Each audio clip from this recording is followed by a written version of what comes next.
Барлықтарыңызға сәлем. Бүгін біз үйдегі бар заттардан жасалатын, көп затты қажет етпейтін пончики дайындайтын боламыз. Ол үшін бізге видеода көрсетілгендей ұн, сүт, ашытқы, сары май, жұмыртқа және шекер қажет. Қарап тұрсаңыздар, өте көп затты қажет етпейді, барлығы үйден табыла кететін заттар. Енді ең алдымен құрғақ ыдысымызға жылы сүтімізді, жұмыртқамыз және шекерімізді салып, жақсылап араластырып жібереміз.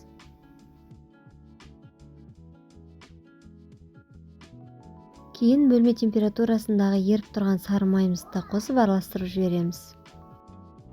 Достар, егер менің рецепттерім ұнап жатса, каналыма тіркеліп, лайк басып, комментария жазуды ұмытпаңыздар.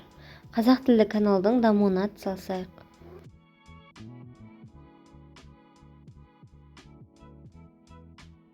Барлығын араластырып алдық. Бұл жерде майларыңыздың іртік болып қалуынан уайымдап қорықпай қойыңыздар, себебі қамыр иленген кезде ол білінбей кетеді.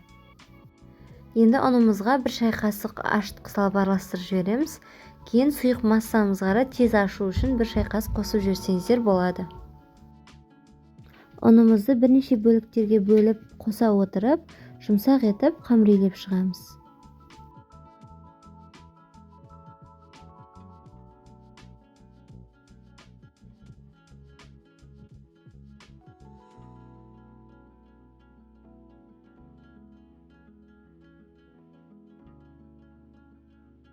Қамырымыз дайын болып шықты.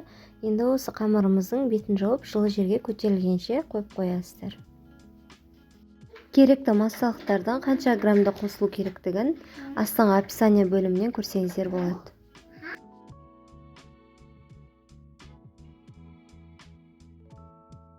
Қамырымыз видеода көріп тұрғандарыңыздай осылай әдемі болып көтерілді. Енді осы көтерілген қамырымызды дастарханымызға аздаған ұн себелеп, орташа қалыңдықта жақсылап жайып аласыздар.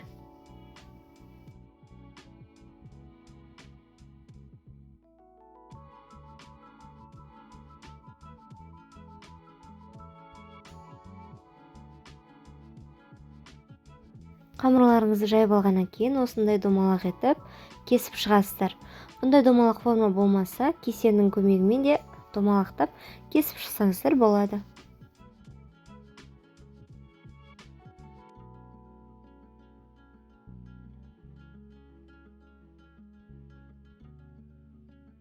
Домалақ етіп кесіп алғаннан кейін артылған қамырларыңызды да қайта иінін қандырып бір-бір иле жіберіп, жайып, тура солай қайталап кесіп шығасыздар.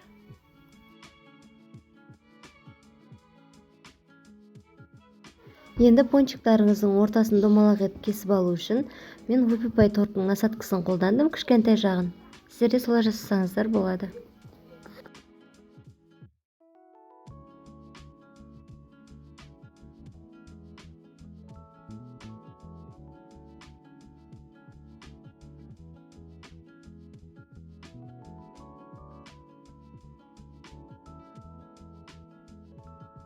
Енді дайын болған пончиктарымызды қызып тұрған майымызға екі жағын аунатып, қызарғанша пісіріп аласыздар.